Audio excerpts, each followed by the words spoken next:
En esta ocasión vamos a reparar este pequeño Starscream.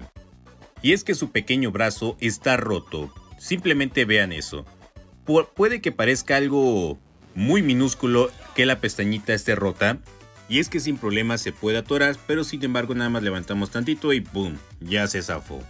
La técnica que vamos a ocupar es derretir plástico para fusionarlo con la de la mano o del brazo con aquí este pedacito de plástico. Recuerden que no pueden derretir cualquier tipo de plástico porque, por ejemplo, esa tapita que está por ahí, pues vaya, su plástico está muy frágil. En cambio, el de algunas figuras que ya tengo ahí pedacería, pues su plástico es bastante resistente. Esta técnica es bastante tóxica, por favor, con ayuda de un adulto y con cubrebocas. Parece un chiclito, amigos, pero con un poquito de pintura y una buena lijada, queda bastante bien. Ya ven, ahí va quedando. ¡Wow! Quedó mejor de lo que pensé, miren esto.